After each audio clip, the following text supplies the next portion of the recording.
നമ്മള് ഇവിടെ യോഗ പഠിക്കാൻ വരുന്നവര് രണ്ട് ഇതിലുള്ള ആളുകളെ ഞാൻ കണ്ടിട്ടുണ്ട്. ഒന്ന് യോഗ പഠിച്ചോളൂ, യോഗ പഠിക്കണം, യോഗ ചെയ്യണം എന്ന് പറയുന്ന ഡോക്ടേഴ്സ് ഉണ്ട്. ചില ഡോക്ടേഴ്സ് പറയാറുണ്ട് യോഗയെ ചെയ്യരുതെന്ന് പറയാറുണ്ട്. അത് പല കാരണം കൊണ്ടാവാം. ചിലപ്പോൾ ഇവിടെ ശ്വാസ സംബന്ധമായ പ്രശ്നമുള്ള ആളുകളുണ്ട്, അവരുടെ യോഗ ചെയ്തോളൂ എന്ന് പറയാറുണ്ട്. പക്ഷെ ഹൈ ബി പി ഉള്ളത് ചെയ്യുമ്പോൾ ചെയ്യരുതെന്ന് പറയാറുണ്ട്. പക്ഷെ അത് ചെയ്തോളൂ എന്ന് പറയുന്നവരുണ്ട്. പക്ഷെ ഇവിടെ മാറ്റങ്ങൾ സംഭവിക്കാറുണ്ട്. പല ആളുകൾക്കും ചെയ്യുമ്പോൾ മാറ്റങ്ങളുണ്ട്. നമ്മൾ ആ രീതിയിൽ കണ്ടറിഞ്ഞ് ചെയ്യാറുള്ളൂ. അപ്പൊ ആക്ച്വലി ഡോക്ടറുടെ അഭിപ്രായത്തില് എന്താ ഇതിനൊരു സംഭവം? യോഗ എന്ന് പറഞ്ഞ ഒരു വ്യായാമ മുറ നമുക്ക് പല ആൾക്കാരിലും പല രീതിയിലാണ് ഉപകാരപ്പെടുന്നത്. അപ്പോൾ ചില കേസുകളിൽ നമുക്ക് യോഗ ചെയ്യാൻ പാടില്ല എന്ന് പറയാറുണ്ട്. അബ്സല്യൂട്ട് കോൺട്രാ ഇൻഡിക്കേഷൻ എന്ന് പറയും. ഉദാഹരണത്തിന് നമുക്ക് സ്ട്രക്ചറൽ ഡീഫോമിറ്റി ഉള്ള ആൾക്കാർ, അതായത് നമ്മുടെ ഇത് സ്കെലിറ്റൽ സിസ്റ്റത്തിലുള്ള എന്തെങ്കിലും അബ്നോർമാലിറ്റി, ഉദാഹരണത്തിന് നമ്മുടെ നട്ടലിന്റെ ഘടനയിൽ എന്തെങ്കിലും വ്യത്യാസമുണ്ട്, സ്കോളിയോസിസ് അല്ലെങ്കിൽ കൈഫോസിസ് എന്നൊക്കെ പറയും. അതായത് നേരെ ഇരിക്കേണ്ട നട്ടലിന് പകരം ഇങ്ങനെ വളഞ്ഞ എസ് ഷേപ്പിലിരിക്കുക, പുറന്നുമോട്ട് തള്ളിയിരിക്കുക.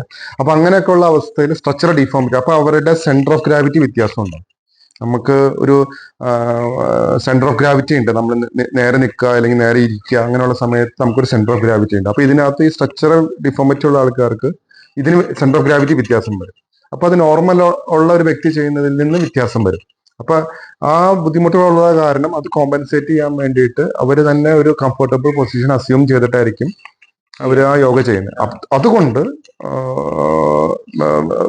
ഒരു എന്തെങ്കിലും ഡിസ്ക് സംബന്ധമായിട്ടുള്ള പ്രശ്നങ്ങളോ അല്ലെങ്കിൽ എന്തെങ്കിലും കോംപ്ലിക്കേഷൻസോ ഉണ്ടാവാൻ സാധ്യതയുണ്ട്. അപ്പൊ അതൊരു അബ്സല്യൂട്ട് കോൺട്രാഇൻഡിക്കേഷൻ. പിന്നെ വേറൊരു ഉദാഹരണം പറഞ്ഞാൽ, നമുക്ക് ഹാർട്ട് ഫെയിലിയർ ഉള്ള രോഗികൾ, ഹാർട്ട് ഫെയിലിയർ എന്ന് പറഞ്ഞാൽ ഹാർട്ടിന്റെ പമ്പിങ് ഫെയിലിയർ എന്ന് പറഞ്ഞാൽ ഒരു ഹാർട്ട് അറ്റാക്ക് വന്ന രോഗി, അല്ലെങ്കിൽ നമുക്കൊരു ഇങ്ങനെയുള്ള രോഗികൾക്ക് ചെറിയതായിട്ട് നമുക്ക് എന്തെങ്കിലും ഹാർട്ടിന് ലോഡ് ഉണ്ടാക്കുന്ന ഒരു അവസ്ഥ വരുമ്പോൾ, അതായത് ഒന്ന് സ്റ്റെപ്പ് കയറി നടക്കുക അല്ലെങ്കിൽ ഒരു ഭാരമുള്ള വസ്തു കുനിഞ്ഞെടുക്കുക, ഇത്രയും മതി ഹാർട്ടിന്റെ ലോഡ് കൂട്ടാൻ. അപ്പൊ ഇത്രയും ഒരു നിസ്സാരമായെന്ന് നമ്മൾ ധരിക്കുന്ന ജോലി ചെയ്യുമ്പോൾ തന്നെ ആളുടെ ഹാർട്ടിന്റെ ലോഡ് കൂടുന്നു, ആൾക്ക് ശ്വാസമുട്ടിലേക്ക് പോകുന്നു. അപ്പൊ നമ്മൾ അങ്ങനെയുള്ള ആളുകൾ നമ്മൾ യോഗ ചെയ്യുമ്പോൾ വളരെ കെയർഫുൾ ആയിരിക്കണം. കാരണം നമുക്കത് ഗുണത്തെക്കാളും ദോഷങ്ങൾ ഉണ്ടാവാൻ സാധ്യതയുണ്ട്. അപ്പോ ഇത് രണ്ടാണ് ഒരു ആബ്സല്യൂട്ട് കോൺട്രാ ഇൻഡിക്കേഷൻസ് ആയിട്ട് എനിക്ക് തോന്നിയിട്ടുള്ളത്. പിന്നെ ശ്വാസമുട്ട് സംബന്ധമായിട്ടുള്ള രോഗികൾക്ക് ശ്വാസമുട്ട് ഏത് കാറ്റഗറിയാണെന്ന് നമുക്ക് നോക്കണം. അതായത് ഹാർട്ടിന്റെ ബുദ്ധിമുട്ട് കൊണ്ടുള്ള ശ്വാസമുട്ടാണോ അതോ ശ്വാസകോശ സംബന്ധമായിട്ടുള്ള ശ്വാസമുട്ടാണോ രോഗിക്കുള്ളതെന്ന് ആദ്യം മനസ്സിലാക്കണം. അപ്പോൾ ശ്വാസകോശ സംബന്ധമായിട്ടുള്ള ശ്വാസമുട്ടാണെങ്കിൽ ആളുടെ ശ്വാസകോശമൊക്കെ ചുരുങ്ങിയിരിക്കായിരിക്കും. അപ്പൊ ആളുടെ ലങ് കപ്പാസിറ്റിയെ കുറവാണ്. അപ്പൊ അങ്ങനെയുള്ള ആൾക്കാർക്ക് യോഗ ഗുണകരമേ ചെയ്യുള്ളൂ എന്നേ ഞാൻ പറയുള്ളൂ. എനിക്കങ്ങനെ നമ്മുടെ ഒ പിയിലൊക്കെ വരുന്ന പേഷ്യന്റുകളെ നമ്മൾ അഡ്വൈസ് ചെയ്ത് വിടും കപാലഭാതി അല്ലെങ്കിൽ പ്രാണായാമയൊക്കെ ചെയ്യാൻ. അപ്പൊ അത് ചെയ്തത് കൊണ്ട് നമ്മൾ പിന്നീട് പൾമണറി ഫങ്ഷൻ ടെസ്റ്റ് ചെയ്യുമ്പോൾ അത് ഇമ്പ്രൂവ് ആയതായിട്ട് കണ്ടിട്ടുണ്ട്. അപ്പൊ അത് വളരെ ഹെൽപ്ഫുൾ ആണ്. നമുക്ക് ഹാർട്ടിന് ലോഡ് വരാത്ത രീതിയിൽ നമുക്ക് ബ്രീത്തിങ് എക്സസൈസ് ഒക്കെ ചെയ്യുന്നത് എന്തുകൊണ്ടും രോഗിക്ക് നല്ലതാണ്. ഈ ഡിസ്കിന്റെ പ്രശ്നങ്ങളാണെന്ന് പറഞ്ഞല്ലോ, ഡിസ്ക് ബൾജിങ്, ഡിസ്കിന്റെ കൊളാപ്സിങ് അതൊക്കെ വരുന്നുണ്ടല്ലോ. ആ സമയത്ത് ഇപ്പൊ ഫോർവേഡ് പറ്റില്ല, അതൊക്കെ മാറി നിന്നാൽ പോലും ഇപ്പൊ ഈ ഡിസ്ക് ബൾജിങ്ങിന്റെ പ്രശ്നം കൊണ്ട് മാത്രം ബാക്ക് പെയിൻ വന്നില്ലല്ലോ. മേ ബി അവർക്ക് ചിലപ്പോ ചെറിയൊരു മസിൽ അസിഡിറ്റി അല്ലെങ്കിൽ നീർക്കെട്ട് പോലെ വരുമ്പോഴൊക്കെ ചെറിയ ചെറിയ വ്യായാമങ്ങൾ ചെയ്യുന്നത് തെറ്റുണ്ടെങ്കിൽ വ്യായാമങ്ങൾ രണ്ട് തരത്തിലുണ്ട്. ആക്റ്റീവ് എക്സസൈസ് ഉണ്ട്, പാസീവ് എക്സസൈസ് ഉണ്ട്. ആക്റ്റീവ് എക്സസൈസ് എന്ന് പറഞ്ഞാൽ നമ്മൾ സാധാരണ ജിമ്മിലും അല്ലെങ്കിൽ നമ്മളൊരു യോഗ ചെയ്യുമ്പോഴോ അല്ലെങ്കിൽ നമ്മളുടെ മേജർ ഗ്രൂപ്പ് ഓഫ് മസിൽസ് ഉപയോഗിച്ചുകൊണ്ട് ചെയ്യുന്ന ഒരിക്കലും ഗ്രൂപ്പ് ഓഫ് മേജർ മസിൽസ് വെച്ച് നമ്മൾ ചെയ്യുന്ന എക്സസൈസിനാണ് ആക്റ്റീവ് എക്സസൈസ് എന്ന് പറയുന്നത്. ഉദാഹരണത്തിന് ജോഗിങ് അല്ലെങ്കിൽ മറ്റുള്ള വ്യായാമമുറകൾ. പാസീവ് എക്സസൈസ് എന്ന് പറഞ്ഞാൽ ഈവൻ ഒരു കിടപ്പ് രോഗിക്കും കട്ടിലും കിടന്നുകൊണ്ട് വരെ ചെയ്യാൻ പറ്റും. ഉദാഹരണത്തിന് കാല് പൊക്കുക, കൈ പൊക്കുക, പ്രസ് ചെയ്യുക. അപ്പൊ ഇങ്ങനെയുള്ള ഇത് ചെയ്യുമ്പോൾ നമ്മുടെ ഫൈൻ മസിൽസിനെയാണ് നമ്മളത് ചെയ്യുന്നത്.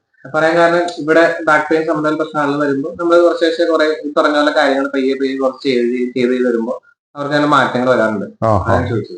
ബാക്ക് പെയിൻ എപ്പോഴും നമുക്ക് ബാക്ക് പെയിന്റെ കോസ് എന്താണെന്ന് നോക്കണം. ആ കോസ് അനുസരിച്ചിട്ടായിരിക്കും. ഇപ്പൊ എല്ലാ ബാക്ക് പെയിൻ ഡിസ്കിന്റെ പ്രശ്നം കൊണ്ട് തന്നെ ആവണമെന്ന് നിർബന്ധമില്ല. അപ്പൊ അതെന്താണെന്ന് മനസ്സിലാക്കിയിട്ട് അതനുസരിച്ചിട്ട് വേണം ഓരോ ആളുടെയും രോഗാവസ്ഥ എന്താണോ അത് മനസ്സിലാക്കിയിട്ട് വേണം നമുക്ക് അവർക്ക് വേണ്ടിയിട്ടുള്ള യോഗ പ്രോസസ്സും അല്ലെങ്കിൽ യോഗ മുറകളും നമുക്ക് ടൈലർ ചെയ്ത് കൊണ്ടുവരാം.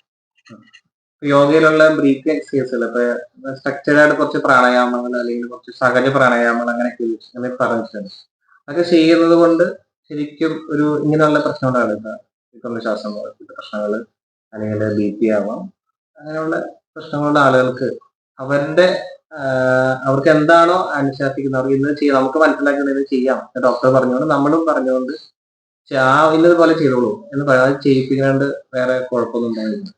നമുക്കങ്ങനെ ജനറലൈസ് ചെയ്യാൻ പറ്റില്ല. അഗൈൻ ഇത് പേഴ്സൺ ടു പേഴ്സൺ വേരി ചെയ്യാം. ഇത് എന്താ പ്രശ്നം എന്ന് വെച്ചാൽ നമുക്ക് കൃത്യമായിട്ട് ഫോളോ അപ്പ് ചെയ്യാൻ ബുദ്ധിമുട്ടാണ്. ഇപ്പൊ ഉദാഹരണത്തിന് ഞാനിപ്പോ ഇന്നൊരു രോഗിനെ കണ്ടു, പ്രഷർ ഉള്ളതായിട്ട് കണ്ടുപിടിച്ചു അല്ലെങ്കിൽ ഷുഗർ ഉള്ളതായിട്ട് കണ്ടുപിടിച്ചു. നമ്മൾ പല മെഡിസിൻസ് സ്റ്റാർട്ട് ചെയ്ത ആളെ വിട്ടു. നെക്സ്റ്റ് വിസിറ്റിൽ പുള്ളി പിന്നെ വരുമ്പോൾ പിന്നെയും BP കൂടിയിരിക്കുന്നത് എന്ത് കാരണം കൊണ്ടാണെന്ന് നമുക്ക് ഫോളോ അപ്പ് ചെയ്യാൻ ബുദ്ധിമുട്ടാണ്. ഉദാഹരണത്തിന് ഇപ്പൊ ഈ ചിലപ്പോൾ BP മരുന്ന് കഴിക്കുന്നുണ്ടാവും, പക്ഷെ അതോടൊപ്പം തന്നെ അദ്ദേഹം BP കൂട്ടുന്ന ഭക്ഷണ പദാർത്ഥങ്ങൾ കഴിക്കുന്നുണ്ടാകാം, മദ്യപിക്കുന്നുണ്ടായിരിക്കാം, അല്ലെങ്കിൽ മരുന്ന് തന്നെ സ്കിപ്പ് ചെയ്യുന്നുണ്ടാകാം. പിന്നെ പിന്നെ BP ആയാലും ഒരു ദിവസത്തിൽ പല വേരിയേഷൻസ് ഉണ്ടാവും. ഡയൂറിയൽ വേരിയേഷൻ എന്ന് പറയും. അതായത് പകല് നോക്കുന്ന BP ആയിരിക്കില്ല ഈവനിങ് നോക്കുമ്പോൾ, അല്ലെങ്കിൽ വ്യായാമം ചെയ്തിട്ട് നോക്കുന്ന BP ആയിരിക്കില്ല നമ്മൾ വെറുതെ ഇരിക്കുമ്പോൾ നോക്കുന്ന BP. അപ്പൊ പല വേരിയബിൾസ് ഉണ്ട്. അപ്പൊ അത് എന്ത് കോസ് കൊണ്ടാണ് BP? കാരണം നമുക്ക് പല കാര്യങ്ങളും ടൈലർ ചെയ്തിട്ടാണ് നമ്മൾ ഒരാളുടെ BP അല്ലെങ്കിൽ ഷുഗർ കൺട്രോൾ ആക്കുന്നത്. അപ്പൊ ഇത് എന്ത് വേരിയബിൾ അഫക്റ്റ് ആകുമ്പോഴാണ് ഇദ്ദേഹത്തിന്റെ BP കൂടുന്നത് നമുക്ക് പുറമേ നിന്ന് അസസ് ചെയ്യാൻ ബുദ്ധിമുട്ടാണ്.